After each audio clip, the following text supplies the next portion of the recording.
force people to vote in person.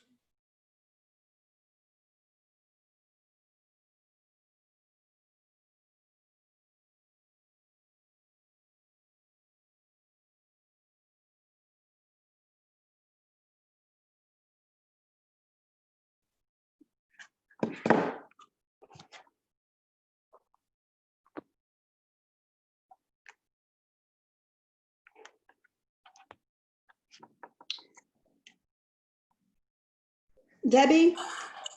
Hey, how are you, June? Hi, do you know if we're full? Do you know what the number count is? I don't know. Okay, because someone has tried to get she registered this morning and she hasn't received the link yet. You know what? If you have the link right there, you can just forward it to her. Okay, I want permission. Okay. Yeah. Okay, I'll do that.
Well, hi, Stephanie.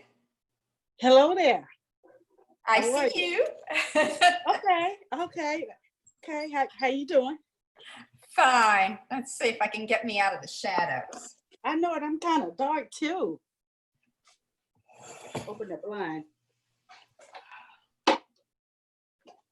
Oh, cute, June.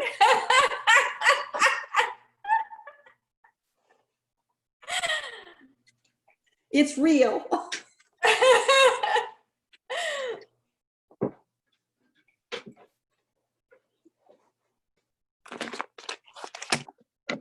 a little dark in here.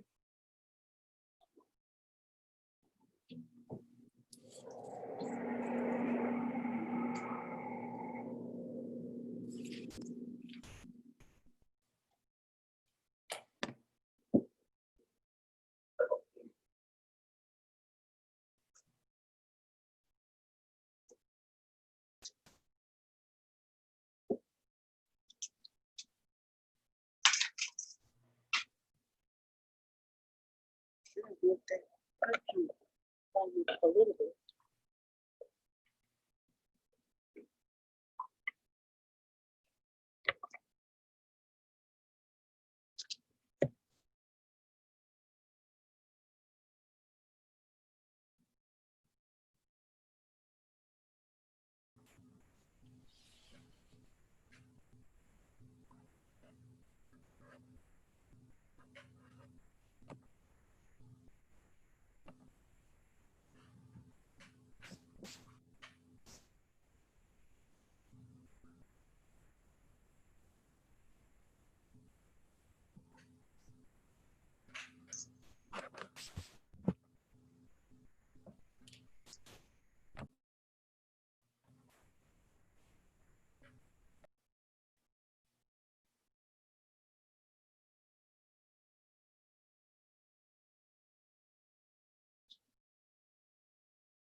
Hi, Linda.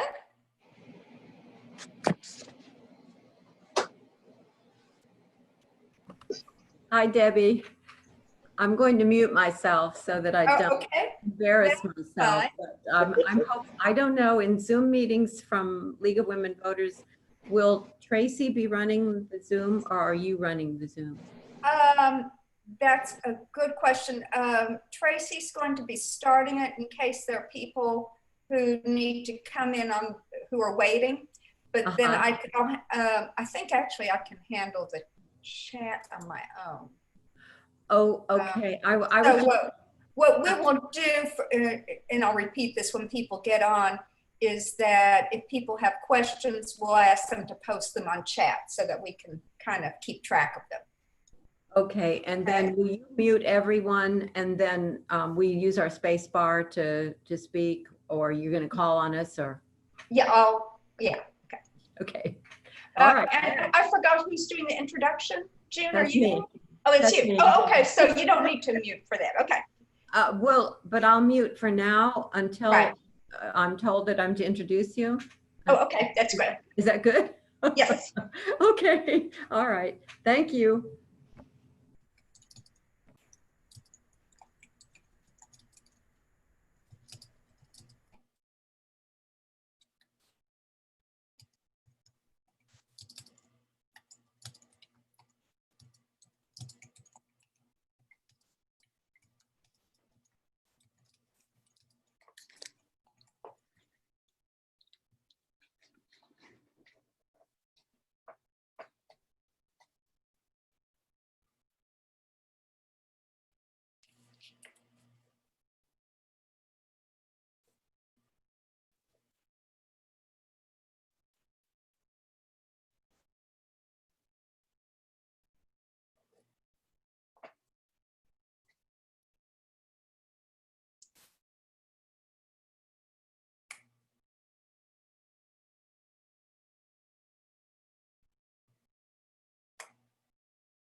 Good morning.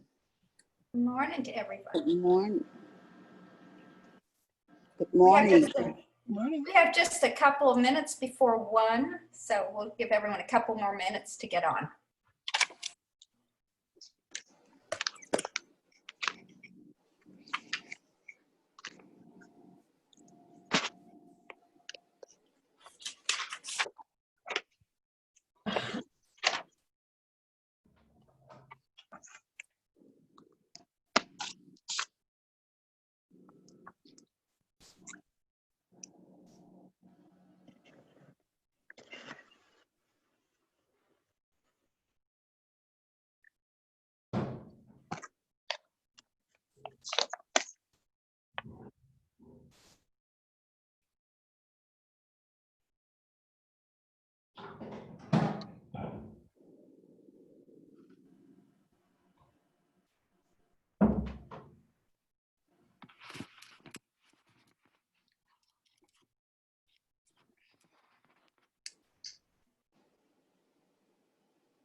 Hello.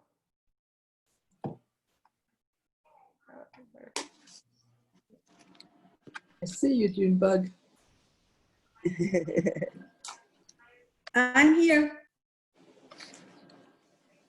And there's our fearless leader.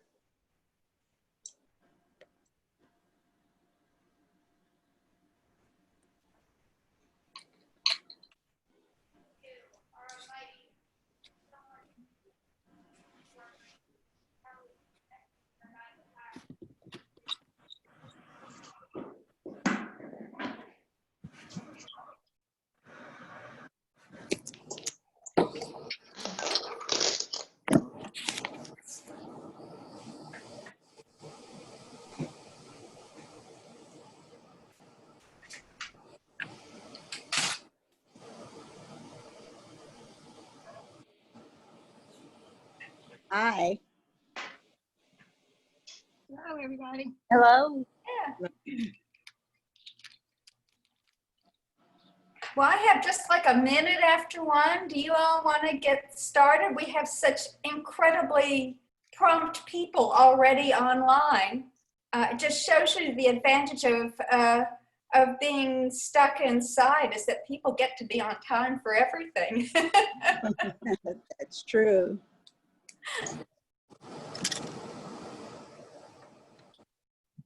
And it cost me 0 gas to get here. Right, exactly. So, June and Linda, do you all want to get started, or do you want me to start? Yes. Yes, okay, all right. Well, first of all, let me introduce myself. I am Debby Gould, and I am Vice President for the League of Women Voters of Tennessee. And I also am a board member for the League of Women Voters in Nashville. And the purpose of this event today was that there's a group of voters in Williamson County who all happen to be women who wanted to see what it would be like to bring the League of Women Voters as an organization to Williamson County. And that's really what I'm going to talk about today, to explain something about our organization and kind of give you all a feel of whether this is something that's useful in your lives or whether there's a way that other things that you do could intersect with the work of League of Women Voters. Zoom doesn't have a website like WebEx does. So first of all, let me just begin with a couple of kind of rules of the road on this. I think most of us are getting pretty experienced unhappily with Zoom and understanding it's part of our way of life. But we do already have over 30 people on this call already. And I understand from the Brentwood Library that we actually have even more that have expressed an interest. So we expect more people to come on. And because of that, it's really important that if you're not talking, that you mute yourself. And there's a way to mute yourself on the bottom left-hand corner of your screen where there's a microphone. And when you click on it, it will mute you. And then you can, it's a toggle switch. So that's an important thing, number 1. Important thing number 2 is that the easiest way with this many people to make sure we don't talk over each other is that if you have questions as I'm talking, if you can put them in the Zoom group chat, you can just type it in and press return, and I'll try and get back with them. And of course, some of those questions will also be to some of the organizers who are online. We right now have, as our beginning group, we have a steering committee group that I see several of them here. And if you all can kind of raise your hands and wave, we can kind of see who they are. June Bond, Linda Sherman, Kathy Hoot, Betty Holmes, and did I miss anybody on the organizing group? I think. Did I miss somebody? June, did I miss somebody? Yes, Angie, but she's been ill. Oh, I'm sorry to hear that. Okay. So anyway, and I'm sure that there will be questions that are very hyper Williamson County specific, which I won't be able to I could answer them, but I might not be as accurate as someone from Williamson County, I'll put it that way. So we certainly will consider those people as being some resources you might want to talk to. So, and also to let you know, this Zoom meeting is being recorded. So for people who've missed it and want to sit for an hour and do a rerun, we can make that available to them. So with that said, Linda, can I turn to you for an intro? Certainly. Thank you, Debbie. There are very often occasions where someone says that it's a distinct pleasure to introduce someone as their speaker. And I have to say that today I am absolutely authentically filled with pleasure and with gratitude to Debby Gould for not only being our speaker today, but for having given us guidance throughout this entire process, for the Nashville chapter having welcomed us and given us all kinds of support. And Debbie, I really thank you very much for your work and the work of others that have come along with you to help us. It's much appreciated, and we appreciate the investment of your time and energy. The League of Women Voters definitely benefits from Ms. Gould's more than 40 years of experience as an advocate for community engagement and quality public education. She has served as executive director of the Nashville Public Education Foundation, as well as holding positions at Pencil Foundation, Peabody Research Institute of Vanderbilt University, and United Ways of Tennessee. She is immediate past president of the Nashville League of Women chapter. Currently, Ms. Gould is vice president and state advocacy chair, as she mentioned earlier, for the League of Women Voters of Tennessee.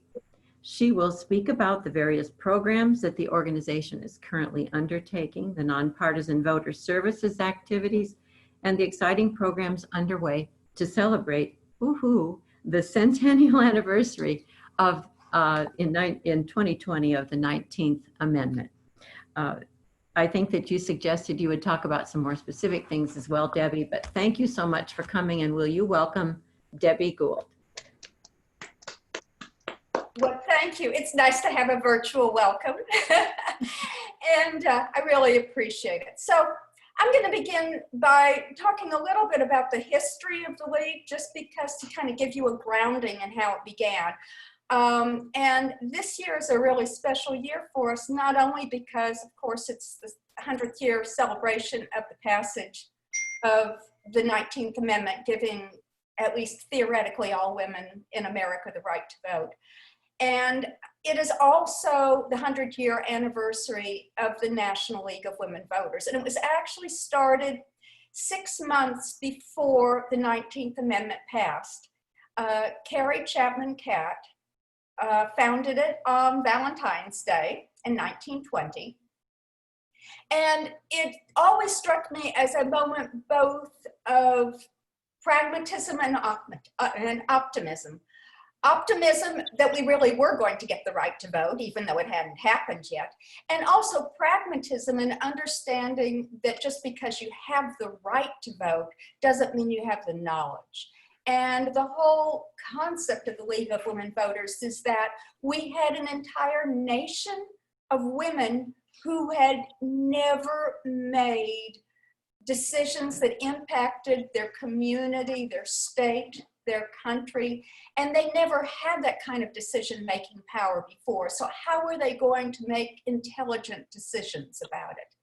And in fact, if you look back at the early days of the League of Women Voters after it was started, there was an awful lot of kind of like minor civics activities. And I see some people who are actually, should we say, seasoned League members who can attest to the fact that there was a whole lot of effort put into, historically, for the League to talk about how to follow a meeting using Robert's Rules of Order and to make sure that we reached consensus on views, a whole lot of that, because it was all new. And that kind of understanding of how you build democracy from the roots up was something new to develop. In Tennessee, the first meeting for the League of Women Voters was actually held in May of 1920 in Nashville. It was, and imagine this, it was actually held in the state capitol. They had used the room where the House of Representatives, where the Tennessee state representatives meet, that beautiful room, and that was their first official meeting, which is a wonderful way to start. And it was really built on some incredible moments of optimism. And one of those moments of optimism was particularly in Nashville, perhaps more so than some other parts in the country. There was a real feeling that it was going to pull together all the women's groups. And at that time, women's groups were very siloed. There would be a group that was the Catholic women's group and Protestant women's group and a Jewish women's group. And then frankly, very separately were the African-American groups. And this pulled them all together. And in fact, one of the speakers was J. Frankie Pierce, who was one of the leading African-American suffragists of that era. And she and others that she worked with registered over 2,500 people in Nashville in 1920. And I want you to kind of get some sense of what that meant. There were only 110,000 people who lived in Nashville then. So if you think about how many of them were kids and everything else, you realize they actually really changed in some ways the face of who was voting in Nashville. So we had this sort of double thing going on here. We had both that there was this huge chunk of new African Americans registering to vote for the first time. And of course we had all these women voting. How are they going to use that vote? And as many groups do over time, some groups were more viable than others. And certainly in Nashville, there was sort of like, you know, once you reach the goal, sometimes you kind of lose momentum. So there were a number of years that Nashville was less active. And I actually do not know the history of it. I do know that one time Williamson County had a separate League of Women Voters chapter. It fizzled out long before I became active, but there was a history of that. So anyway, that's kind of that background piece. We feel with the League of Women Voters that the history of the 19th Amendment is very much our history in a lot of ways because of these connections and because of the way the League of Women Voters worked on this. We had, of course, planned, like everybody else, we planned many more activities to celebrate the event than we know are going to be possible under our current quarantined or quasi-quarantined state that we're in. But I did want to let you know something that we are working on right now that's really exciting. Some of you may know that the League of Women Voters of Nashville last year underwrote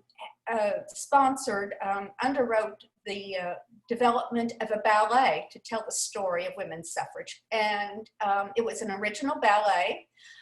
And for those of you who have a background in ballet, this will mean more to you, which is that it had a woman choreographer, a woman composer, and a woman who designed the costumes. It was very much a celebration of women that was built into it and how women got their voice. The 72 steps is a double reference to the 72 steps leading up to the state legislature, where women finally got to be heard fully, and also to the 72 years it took from what's often thought of as the official start of the women's suffrage movement until it actually happened. So it began historically, it's very often referred to as beginning in Seneca Falls, or the Seneca Falls event. And then, of course, ending in Nashville. And I'm sure most of you already know the story about how Tennessee became the 36th and final state to ratify the 19th Amendment. And the marvelously, embellished story of how Harry burned with the letter from his mother in his pocket telling him to do the right thing, how he cast the final vote. And so we'll put that aside without going into it, but it's a lovely story if you don't know it, and it will make you very proud of our state for having had that event happen here. But anyway, the ballet was done last year. It was performed at TPAC, the Tennessee Performing Arts Center, as part of their program for public school, for school students, and who came to see it, and that happened last February. But we are thrilled to learn that the ballet is also going to be offering it again this coming fall as a virtual experience for a number of schools. So kind of keep that in the back of your mind, because it's a beautiful performance. And I have to say also, I sat through a number of performances that the kids saw of it, and they really got the message. I was frankly astounded at how much meaning middle school students in particular got out of what it meant to be free to express your feelings and to be able to vote. So very exciting. We also are going to probably have one public free performance that you'll be able to watch probably in August, and we will publicize that as well. So that's the historical part of the League. Our mission is really a very clear mission, which is we are a nonpartisan organization. We are a volunteer membership organization. And the reason why we are a membership organization is that we really believe that there's value in the unity of messaging. And I would guess that a good chunk of you all would say that you are not just politically active, but you're also opinionated about your political activity. And that's really good. We like people who are politically active and opinionated. But in order to have that kind of unity of voice that an organization needs to get some messages across and to make sure that you stay nonpartisan, we stay as a membership organization. We are open to members, male and female, doesn't matter your political bent or if you have a political bent, but we look for membership because we want to be able to speak with one voice. And at the same time, we understand that's like one facet of your brain, that's the League voice, and that it's just fine to also have your partisan voice in different venues, and to be active politically in different venues. So it's not that we silence voices, we just try to make sure that what we amplify well. So as a nonpartisan organization, we promote informed and engaged citizens in both local, state, and federal government. And that can take lots of different forms. And so I'm going to just kind of describe a couple of the ways that we are active. We also have 3 different levels. We have a national organization that represents all the states and territories, and we have, and of course, District of Columbia, which still doesn't have a vote of their own in the presidential election. We fuss a lot about that one. And a lot of what they do is advocacy on a national level. And they also are the ones that handle lawsuits for us. You may have seen the name of the League of Women Voters of Tennessee in some newspaper coverage this year. In the last 2 years, we have sued the Secretary of State twice about voting and election laws. So we definitely feel that we have a voice in that. And in fact, what we have been told, as you know, when you have a case that goes to court, You can't just say, I think this is wrong. You actually have to have standing. You actually have to say that there's a reason why your voice matters and why you can be a plaintiff.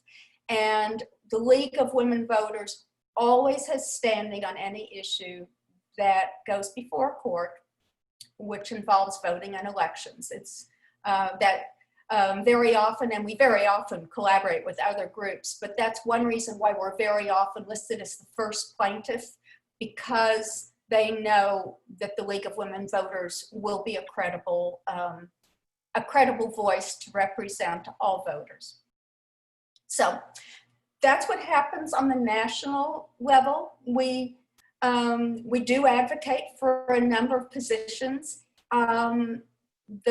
There are a number, and I will, I'll post in a minute the connections on the web for the website.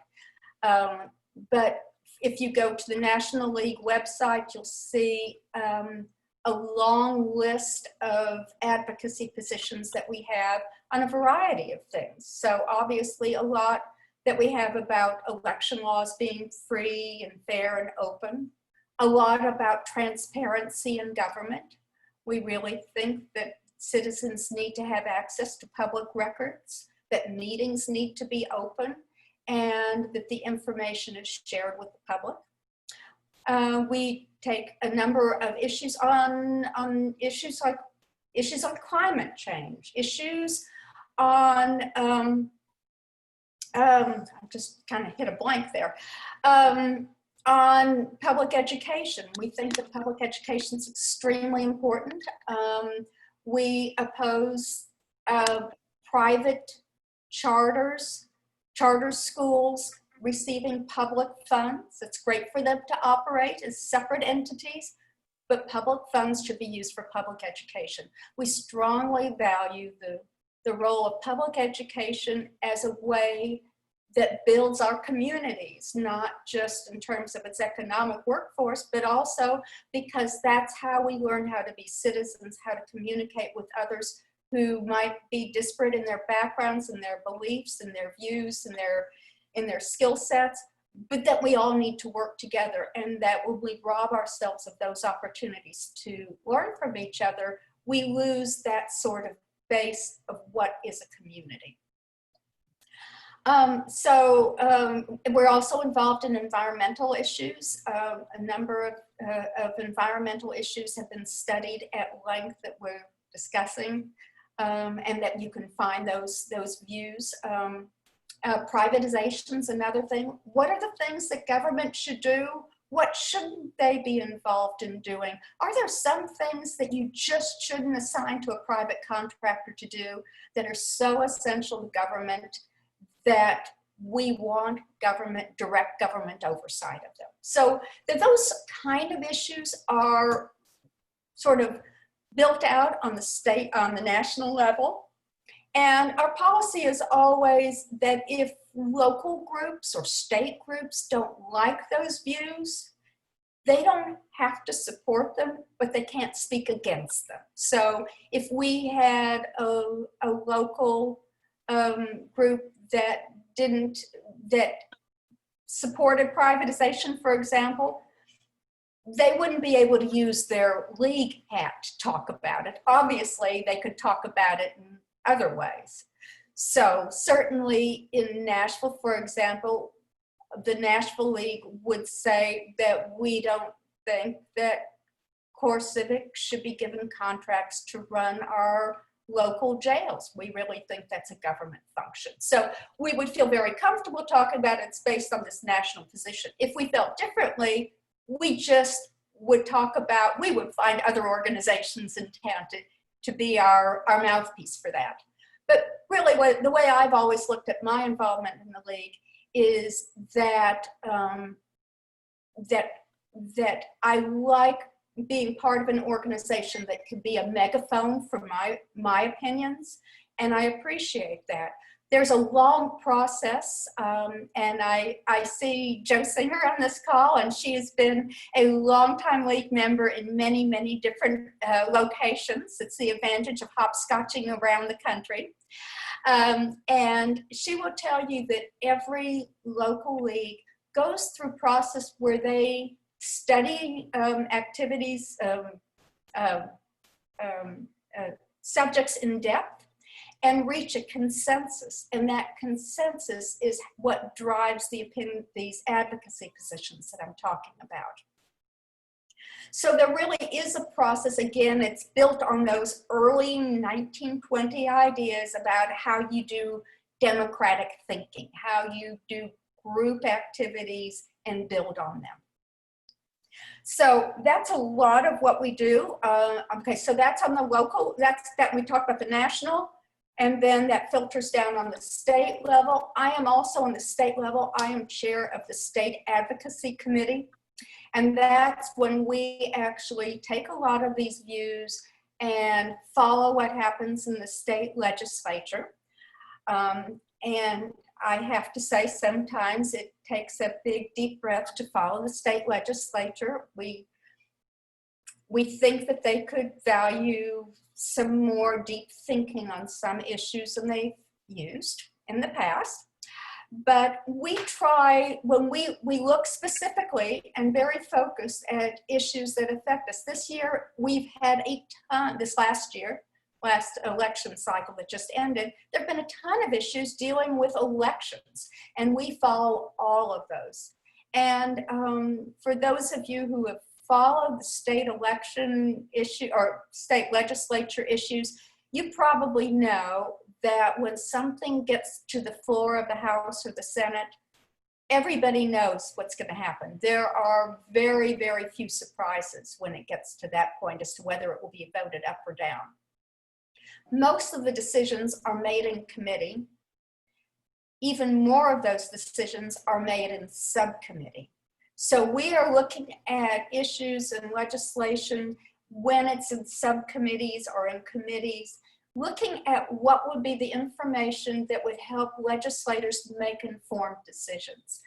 So we've done white papers for them. Realistically, and we all, you always have to give everybody the benefit of the doubt, and part of the benefit of the doubt for legislators is they literally, and I do mean this literally, they have one staff person, only one staff person. This is not like in Congress where you've got a whole office. You have one staff person who answers the phone, who schedules your meeting, and theoretically does your research for you. So there are thousands of bills. They don't know everything.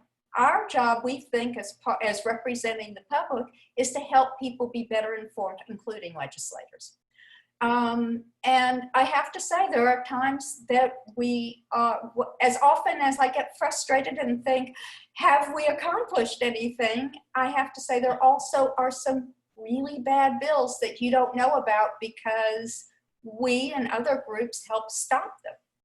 So just to give you just a tiny little snippet of one that sounds so in the weeds you can't imagine it, but it was actually a bill that would said that people who represented an LLC, a company, a private company, if they owned property, that they got to vote in local property elections, to vote on property tax. I'm thinking, they don't even live there. They could even be a foreign corporation. How can they vote in a local election? So we actually were one of the groups that helped scuttle that bill. We're really happy about that one. So anyway, sometimes they're little bills like that. Sometimes they're bigger bills. As I said, we had bills around elections. One of them got passed last year that would have created civil and criminal penalties for the way that groups like the League of Women Voters does voter registration. It was struck down in, we sued the Secretary of State over that. It was struck down in court, and then essentially this year, the Secretary of State had a new bill introduced that essentially undid a lot of the issues that had proved to be unconstitutional. So that's kind of where we are in the state level, okay? So we looked at national, we looked at state. Now let's talk some about what a local group like one that developing in Williamson County could do. We have a number of league members in the Nashville League who reside in Williamson County.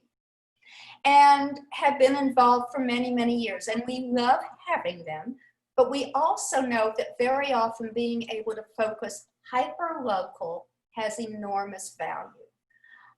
You know, we have much less oversight of government from newspaper journalists than we ever did in the past because journalism is shrinking. And sometimes for the league members, for example, can highlight issues for the public that in decades in the past, there would have been a reporter there to cover it.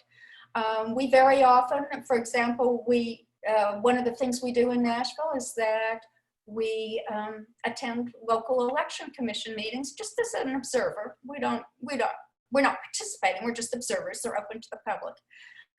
Almost always, we are the only person there, our representatives are the only people there who are not, who aren't required to be there, who aren't election commission members or staff members. So I want you to think about it, how long it would take to know about decisions if you didn't have those opportunities to learn about it. So, there are things like that that mean that local leagues have a moment to participate.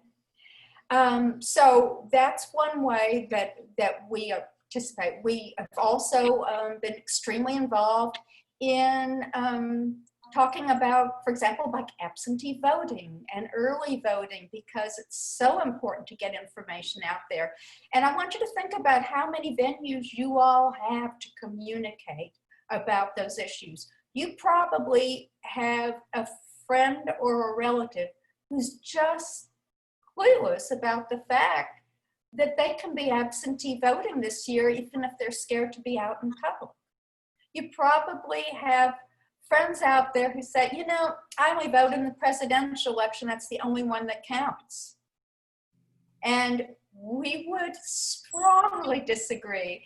We would say that the issues that impact your daily life in your community in Williamson County are the issues that people vote on in the local elections, and the people on your local school boards, the people on your local commissioners, and the people who represent you in the state legislature. They're the ones who make most of the decisions that impact your lives. And sometimes they're good decisions from your perspective, and sometimes they're not. And legislators and other elected officials need to know both. The fact, for example, that we actually have our league volunteers, for example, find things on the state websites and our local websites and say, did you know you've got an error here? Oh, well, how would people know if they didn't read it? How would people get that information? So again, it's how we educate people. We also have a nationally recognized website. It actually won an award this year called Vote for 1-1, which is information about your upcoming elections. And we invite all candidates to submit some simple information about themselves, including to answer some basic questions, so that you can look at their answers side by side in their own word. We don't edit anything about it. Whatever they said, if there's a typo on it, it goes in there. The only thing that we do for them is we do make sure if they put their photo in upside down, that we straighten it out for them. We figure that we can do for them. But aside from that, it's really for them. Now, not every candidate participates in that. And we really try and prompt them to. We think it's important. Even for people who are running unopposed, because it's part of how you know who these people are and know how to access them in the future should you need them. So it's very helpful. And I have to give a shout out to Joe Singer again. Can you wave your hand, Joe? There she is. Joe has been very involved in Vote for 1-1 for a number of years for the State League and has really done an enormous service. and found out how difficult it is to get even basic information about candidates out there. But it is an important service we do, and we really value that. And if you are involved, if you get on vote411.org and you see that a candidate that you is running for office that would be on your ballot, because it's going to be a personalized ballot you can create through them. If you don't see any information about them, go ahead and give them a call or contact their website and say, you know, it's really hard for me to know anything about you when you're not putting information out there. And we find that that's a most successful way to reach people. And I apologize that, like everything else, I have phones ringing. Okay. So anyway, that's kind of who we are and what we do. We also, the last thing, which is something that you all are going to be doing, is for many years now in Nashville, we've had monthly program meetings. They're always open to the public. We don't charge for them. We just make them as part of our mission, which is help people understand, get in-depth information from experts about issues that impact them in the community. So I know, for example, that next month that you all will be having a session with Deborah Fisher, who handles the Tennessee Coalition on Open Government. And they do enormously important work in ways, again, that sounds so in the weeds. You go, oh yeah, right, yeah. Transparency in government, open meetings, yeah, that sounds important. But they actually, for example, I love this story because it's such a wonderful story. There actually was a meeting, not in Williamson County, but somewhere in East Tennessee. I don't recall the details of it. It was an economic development board. And yes, it was an open meeting. The audience was there. However, the microphones for whatever this commission was turned off. So it was an open meeting. They could see the people making the decisions. They just couldn't hear what the decision was. Well, obviously the Coalition on Open Government took that case to court and was successful with that. So again, you know, this is a sort of, we work very often with the Tennessee Coalition on Open Government and share some board members with them, but we consider their work again to be really important. So it's those sort of issues that actually impact you. I'm sure in the coming months that your organizing group will be looking at other people who are really affect Williamson County life and help you all get deeper understanding about some of the issues they face. So I'm looking at some questions. So one of the questions is the vote 411 for Davidson County only at this time, or do you cover other counties? It is statewide for all federal elections. That would be for president, although frankly, that's probably not where you're going to get your information about who to run for president. It's running for president because there are other places that have more in-depth information. But it will include information about Senate races, US Senate races, US Congress races. And then I know that Williamson County information about what's on the Williamson County primary is already on there. So not every county in Tennessee is covered. We just haven't developed enough person power to rev this up. You can imagine it's how many elected positions there are every year in Tennessee, and it just takes a long time to contact individual people running for office and get them on there. But it's a goal. It's a goal to have it in every county. And let's see. Another question was, how does the league determine which issues and stances the organization will take? Sometimes it's that it's brought up, for example, by a member of the league who will say, we feel this is really important. Do you as organizing group, for example, on a local level, do you think we ought to take a position on it? And that would start the discussion about it. and then actual process to reach some sort of consensus. And there are some things that we do not take a position on because we feel it's too partisan, or because we feel we just don't have sufficient bandwidth to develop it in depth, but we're open to exploring it. So there are some issues that we just haven't tackled at all because they just sound really difficult. So one of them, for example, is that I have to say I glaze over every time it's discussed, and that's bandwidth available for everyone in Tennessee. As you probably know, there are people in East Tennessee that still are using dial-up modems because they don't have access to the internet. You can imagine what that's going to look like as more and more people have to work from home and as children have to access their schools from home. So it's a real issue, but and we actually support ways to expand bandwidth, and that's as far as I can go on that issue. I have no more knowledge than that, but we do have people who have more information, and we try and use collaborative partners when there are issues like that, where we say, help us understand, get a deeper understanding of the issue, and help us get a deeper understanding of what we can do organizationally to help drive the conversation forward. When you say the league chapters formulate their positions, do they do so by consensus? Does that mean 100%? And the answer is, and this was a question from Lynn, and the answer is no, because we're just too opinionated.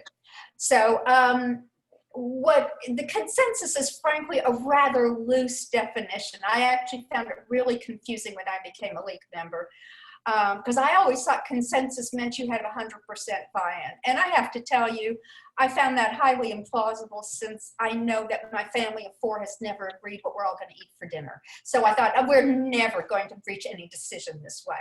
But it really is really like a supermajority.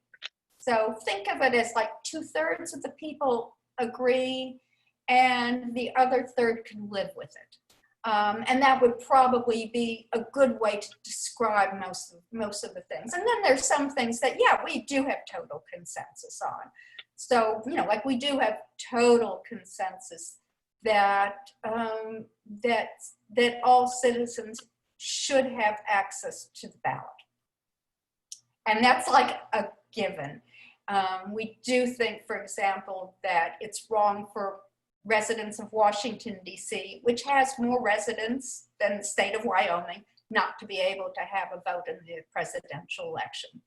We do think it's important that former felons actually have a way easier way to get their voting rights back than they do in Tennessee. So there are some things we actually do have essentially 100% consensus on, and others that are a little more iffy. The next question is the leadership of the league elected to their positions, and how many members are there for each level? Okay, so I just, shall we say, virtually got back from a virtual national convention of the league that took place in June. There were over 900 people participating, which, as you can imagine, we have 33 people on this call right now, and it already feels difficult to maintain our personal connectivity. So you can imagine with over 900 people, that made it a little more difficult. Nonetheless, there is a process in place on the national level. There's a national nominating committee. They nominate people for a national board and provide that information so that delegates from each local league can vote on the national officers. And again, the same kind of modeling goes through on the state level and on the local level. We have in Nashville, for example, where I'm a member, we have a nominating committee that presents a slate that we vote on, and they serve 2-year terms. So I think that, and as for, so nationally, gosh, I don't remember how many members there are. I'm so sorry. I kind of blocked on that. I'm not even quite sure I know how many on the state level. I think around 1,000. Locally, we have, I believe, 10 local chapters that vary enormously in size. So the largest ones are in Memphis, Nashville, Knoxville, and Chattanooga. Not surprising, the 4 largest cities have the largest. And then we have one that's in Northeast Tennessee that's new, that's quite small, but it represents 5 different counties. It was a real different model of how to pull together people with some strong skills, some organizing skills, and they're doing some interesting stuff there that is working. So it really varies. There are some leagues around the country. One of them that I just had to chuckle about that was in, let's say, Montana or Wyoming. It's Montana. And their league was so small that they all met around one dining room table. And that was their whole local league. So, so their joke was that every time they got a new member, they really, frankly, needed to bring a new chair into the room. So, you know, the size doesn't really matter. So it can develop. And I have to say, again, this is really in the weeds for you all as you organize as a local league chapter. There actually are some structural hoops to go through to be a standalone chapter. But at this point, the state league has decided we really care more about getting you all started and getting you all opportunities to do activities than to deal with the administrative side. So if you join as a member, you would be actually showing up on the rolls right now as a League of Women Voter of Nashville. We're just taking you under our umbrella and then kind of breaking you out as a subset. So we know that you're Williamson County, but if you saw your membership, it might say that it's through Nashville. I guess I should say this. So our dues structure, it's an annual dues, and it is $65 for full membership and less for what we refer to as young advocates, and that our high school students and college students are free. So we're trying to build the next generation of leaders. So let's see. Let me see if there are any other questions.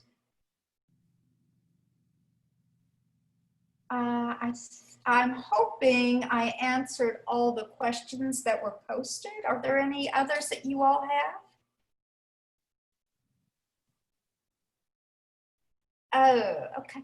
If not, let me, how can we help get more involved?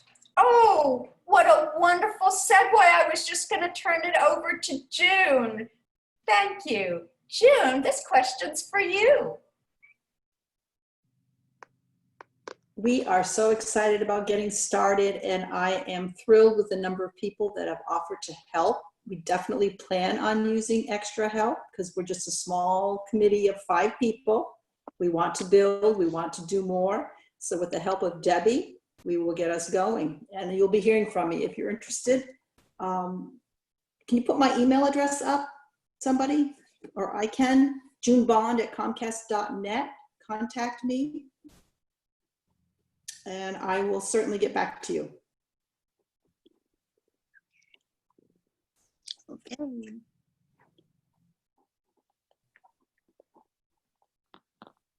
Oops. It does occur to me that there was something else that I really need to have said, that in addition to having voter information, under our normal life, we do a lot of voter registration, both as our organization and collaborating with other groups.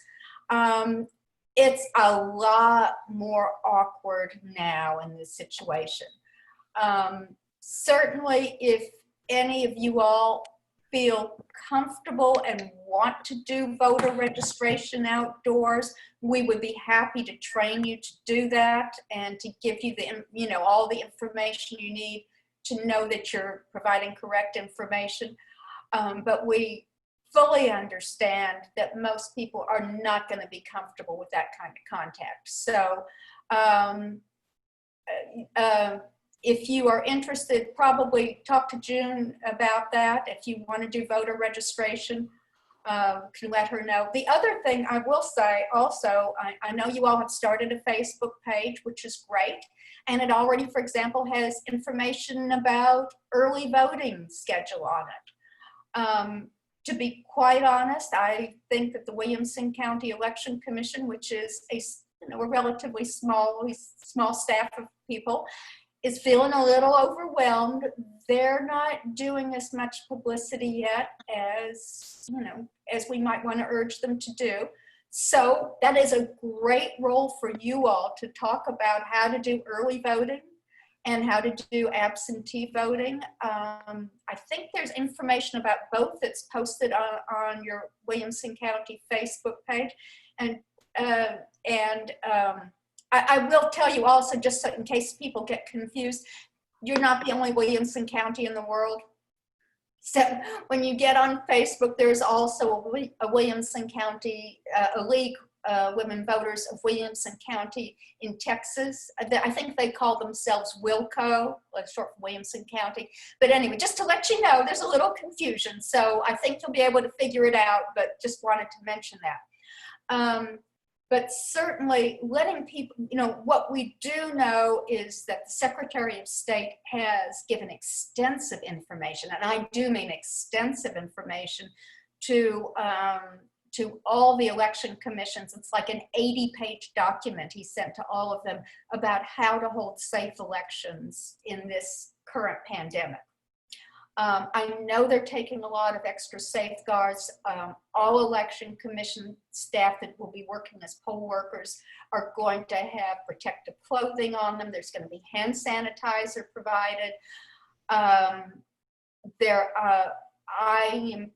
I know that they'll be wearing, the poll workers will be wearing face masks for certain. I believe that they will be available additional face masks for voters. I'm not sure in Williamson County. You might want to check that out to make sure. They're not? That would be a good thing for them to do. Okay, so in Davidson County, let's just say we've got that one down. They will have extra masks at the door for people who forgot their masks. So anyway, there are a lot, but there are some safeguards. So anyway, letting people know about that. Obviously, the early voting sites are going to open on the 17th.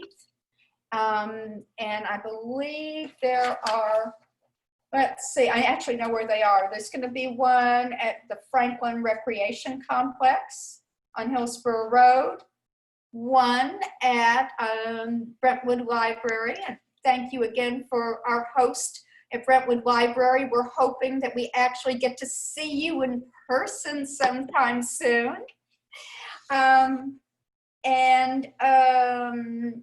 Fairview Recreation Center, the Nolensville Recreation Center, and the Longview Recreation Center. And all of those will be open every day of early voting. That's one way that we can spread out people voting. Another way for people like me who already have all of our gray hair already. Anyone over 60 automatically can apply for an absentee ballot. And the current ruling is that during a pandemic, the threat of a pandemic in 2020, anyone who has concerns about COVID can vote absentee.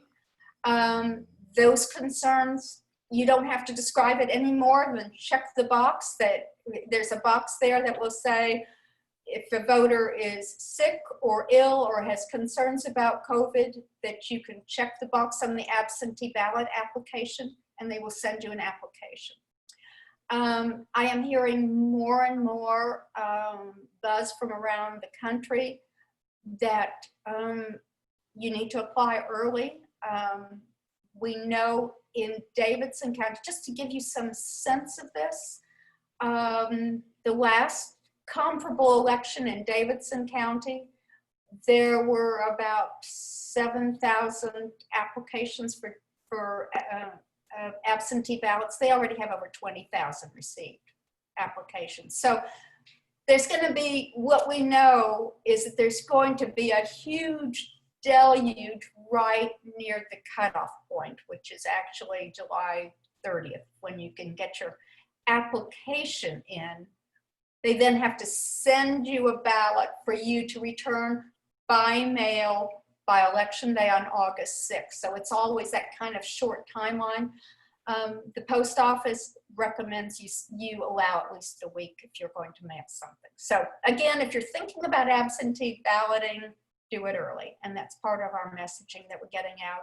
And if you're interested in early voting, that's another way to avoid crowds. If you're going to vote both in early voting and on election day, they're going to be doing social distancing. We do know that, regardless of how many other precautions they may or may not be taking, they will be doing social distancing. So when you come up to a voting site, if you're voting in person, and see that line snaking out the door and you go, not today, don't worry, it's going to move differently. But one of the other issues, and think about this, at least in Davidson County and probably elsewhere, they may be cutting down the number of poll workers inside because they're only going to have X number of people in the building, and they may not want to use up all their body count, if you want to count it that way, by using poll workers. So it may move slower. You're going to have to help, your friends and relatives understand that we're really working through a lot of the, the fallout from the pandemic, and part of that is that voting's a little more complicated. So any information you get out about that to friends is really helpful. And I don't know if anyone on this call today has college-age students who are going off to college. But one of the issues we know about college-age students is they may have voted, they may have registered when they were 18, but their first time that they plan to vote is in the presidential election, which is what we know. We know that young voters care more about presidential elections than anything else. But if they haven't voted in, the law in Tennessee is very clear. If you haven't voted in person the first time, and you were not directly registered to vote by an official from the Election Commission, you have to, I'm sorry, I probably said it the wrong way. You have to vote in person the first time, unless you were registered by someone from the Election Commission. So the two ways to fix that problem is either you can go in person to your county election commission, show them your ID so you can vote absentee in the future, or else you vote in person. Well, if college students go off to college and say, bye mom and dad, I'm gone, and plan to vote absentee, they need to have voted in person. So they need to fix that in one of those ways. They either need to vote in the August 6th election, well, three ways. They can vote in the August 6th election. They can come home if they're not in the county and vote in person in November, or they can go to the Election Commission and get their ID taken care of. So if you are one of those people who's got kids in that category or relatives, you might tell them about it, because every year we have college students who say, I can't believe I couldn't vote for a president just because of the laws in Tennessee. We would love to see those laws changed, but right now that's where it is. So that is my spiel. Let's see if there's anything else. Debbie, there's a question about online resources for voter registration drives. We actually have some online resources, yes. Yeah, we actually have some, and we'd be happy to share them, sort of best practices. We also, as I said, have been doing some in-person voter registration and have come up with some, shall we say, appropriate social distancing protocols that seem to have worked. So we're happy to share those. And if you pass those on through your requests on through June, I'll make sure they get to the right people.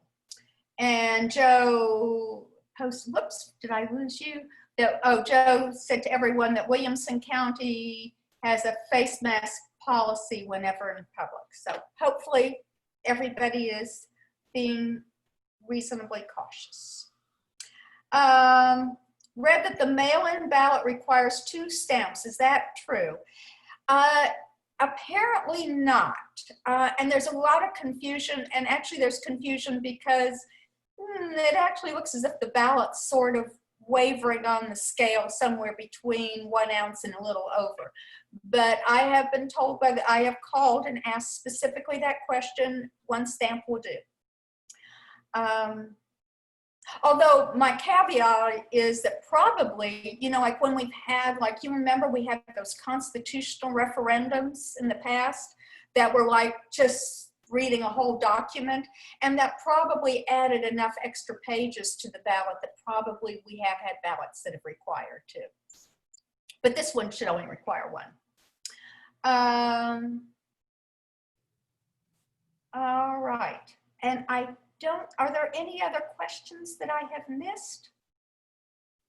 Who would I talk to in the Murray County area? That is a really good question because we don't have a local league there, but I do believe, tell you what, if you will pass your email on to June, I'm not seeing it right, or actually if you can, just pass your email on to June and I will get it and I'll pass along some information of some resources, but you're not going to have as robust a presence as other places. Okay, thank you. Any other questions? Well, it has been one. Thank you so much for listening to me, and I apologize for being for making this sound like a monologue. It's really hard not to, and it'd be so much more wonderful to actually be able to talk to every one of you all in person. I'm a real face-to-face kind of communicator, and it would be lovely not to do it beyond faces. But I do again want to applaud the steering committee in Williamson County for getting this revved up, and their energy's just been phenomenal. And June, can you give the date for the next event and how you all want to handle it in terms of the Zoom? Linda, do you have that date in front of you? Betty? August 12th. Thank you. Same time? Same Yes. time. Yeah. Okay. And sometime in the future when we can all meet in person, I understand that the Brentwood Public Library will be the meeting site, and we look forward to that day. And thank you, Brentwood Library, for being a collaborative partner on that. And again, all these meetings are open to the public. While we love to have you as a member and encourage you all to join, it doesn't take away from the fact that all this information is helpful for everyone.